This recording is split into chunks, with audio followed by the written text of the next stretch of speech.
chose welding because it's a hands-on skill and it's going to teach me things that I'm going to need in the future. My future plans with welding are to involve my work ethic and teamwork skills in real-world situations.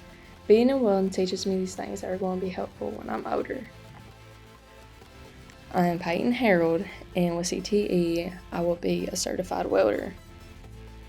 Our welding program is under the guidance of Mr. Ron Melton, who has over 45 years of experience in the field of welding and 12 years teaching experience.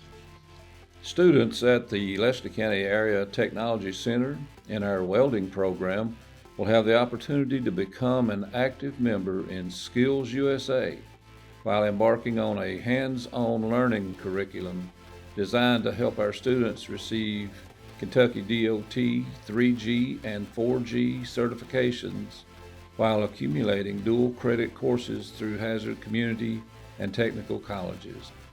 At the Lester County Area Technology Center, our dedicated staff are committed to supporting students in their academic and personal growth through CTE, empowering them to be a state registered nurse aide, a teacher, a carpenter, game designer, a certified welder,